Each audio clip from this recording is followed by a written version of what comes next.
one and only CEO and founder of Cuts Clothing, the voice of all of e-commerce to the presidential administration. One would consider him an ambassador of sorts of those who sell their wares on the web to our government itself. He released a very interesting, and I will say a tweet that really hit at my heart, plucked my heartstrings. It struck me to the core. Released it on Friday. We are bringing him in to talk about it right now. Everybody, welcome inside of the show, Stephen Borrelli, founder, CEO of Cuts. Get in here, Borrelli. Get in here. Yo. Woo! Boy, Stephen, welcome back to the show. We appreciate you making the time to join us today, brother. Nice to be here. I was awesome. My first time in Austin at Commerce Roundtable, and love you guys. You guys bring the energy, and why not get it going on a Monday?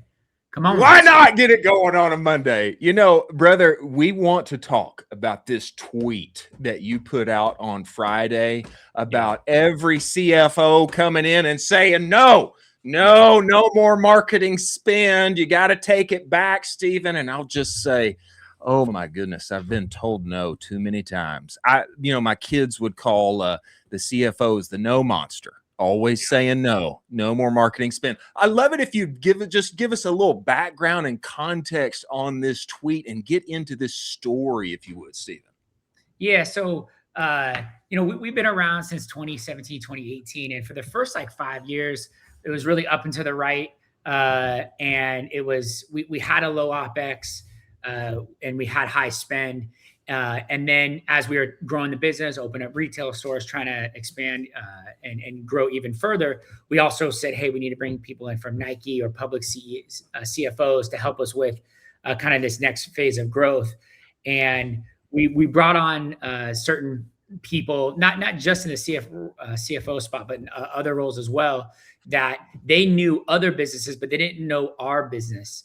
And, product hires wanted us to do additional products that maybe didn't make sense, or CFOs, said, hey, your percent of marketing is really high, industry standards, that's too high.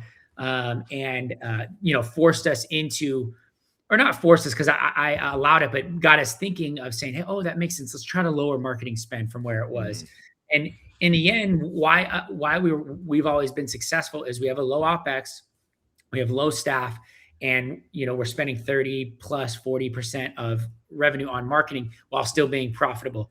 And instead of looking at that as a negative of saying, hey, that's high, it should have been looked as a positive, because that as a small business in a big market, that is our advantage in the marketplace, is being able to spend a lot and get in front of a lot of customers.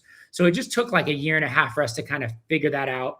And it really taught me a lesson of, sometimes there's great people out there and they know business, but sometimes the best hires are from within that know your business, because they know how the business works. So, and at the time when we started doing this type of scale, and this fashion industry was more novel than it is now.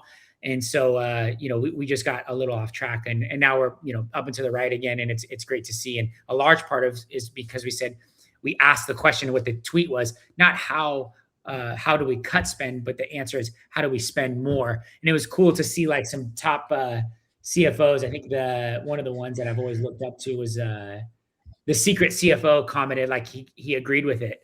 And so that was a cool moment, because every Saturday he puts out a newsletter and I watch it or read it. That's incredible. I mean, so talk to us a little bit about this, because I think this is a huge issue within the industry, where the industry specific CFOs don't actually understand the nuance of this. So how are you as an e-commerce company supposed to source out a CFO that is specific to e-commerce? I mean, that is very, very niche. And then how do you then avoid the, industry standard CFOs that are just kind of not understanding the nuance of marketing spend? Yeah, it's a tough one. And I would say, one of our current guys that's working with was like, hey, are you talking about me? I was like, a little bit. He's a good guy. He's still Nice. With us, and he's learned. But in this example, for using him, I would say, the tweet was a little bit Twitterized, so to speak. But if he's watching, it took him to learn kind of the business. And so I think you need a CFO that has a good, hey, not is it my way, but is it right for the business? It can kind of put the perspective of, here's what I've learned over my course of my industry. Let me see if it applies to now. And if it doesn't, let me first understand what's working in the business before I come in and try to change anything. And I think you really need someone like that. I mean, this is all relatively still new. Like if you think about it, in like 2015, 2016, selling a black t-shirt online was rather novel.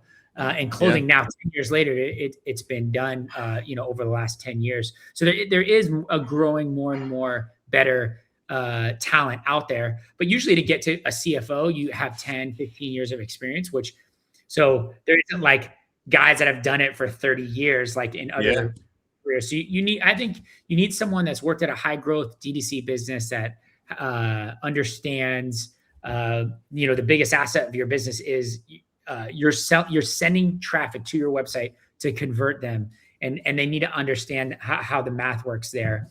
And so I think it can be hard, but it's more of the right attitude you need to be looking for. Yeah, Stephen, I have found we went through a series of this when I was at Bruce Bolt, which had wild organic word of mouth support. And, we could spend this much on marketing and ROAS would always look like this because of all of the heat we had. And this became one of the questions later on down the line is like, hey, like, I don't want to just keep spending more on ads. I'd like to just spend this much and always get this much back because that's the way it's always been. But, I became convinced over the years, like you are saying here, the question isn't eventually now in e-commerce. The question isn't like, how little can I spend and how much can I cash flow? But the question is, how much can I spend because I'm dominating the category. I'm dominating eyeballs. And how can I build this business and keep OpEx low so that we can afford that? And keep moving and growing that way. That kind of mindset in my kind of thinking, it flips the model upside down. It's almost a kind of a dog-like mentality. Yeah. I want to spend the most because that means I'm winning and I'm outspending others who cannot afford it. So, tell me about that. Yeah. So if you think about like what allows you to spend more in a given category. So I'll use black t-shirts. When we started, it was rather novel to sell a black t-shirt line. There wasn't a lot of ad spend. So we had a first mover advantage in that. Then, as a more mature audience, we actually don't spend a lot on black t-shirts anymore. It's rather it's all of our new products. So when you think of how do you grow a business the most on a given item that maybe isn't getting a lot of spend. So when we look at merchandising, we say, okay, is there a new item that a lot of people want? Has it been infected by the ad spend? So we have a women's textured tee out now that's doing really well because there's not like another t-shirt in the market that's out there. Plus a lot of people want it. And it's hard to do that. It's not necessarily easy to find a product that has high volume, but also isn't have a lot of people also aren't spending. So if you can get that and I think the most important role in at least in apparel businesses are merchandisers now, like online merchandisers. Hey, what is maybe an item from a brick and mortar store that we could bring to e-com that hasn't got a lot of spend, that we can get a lot of spend, and that can be what grows our business. And that's the name of the game of who's going to grow. And you hit the trend maybe early in front of the next. So it's and if you think about it, like a merchandiser was a premium is a in stores, they're really important. People thinking they have to change. It's more than just, is the product good in the marketplaces? Is the product good in the marketplace? And has there been a lot of ad spend against this? Because if it's maybe what people want, but there's been a lot of ad spend, maybe it's going to be hard to use that product to grow your business. But if it's good in the marketplace and there's not a lot of ad spend, that's an opportunity for you as a brand to spend against it and acquire a lot of customers to grow the business. Oh, I love that. I mean, speaking of kind of paid ad spend and how you're approaching everything in 2026, there have been a ton of paid media woes this year, frankly, with, all of Meta. Are there any channels that you're excited about, or are you just going to be doubling down on what's working right now? Or how are you thinking about, paid media and kind of addressing that landscape as we're moving forward? Yeah, I mean, TikTok has been good for an upper funnel awareness play. Like we saw a lot of growth of that of Q4, and we've really doubled down on like the affiliate strategy. Google, Google actually, we've actually seen it kind of pop back up over the last, last 2 months.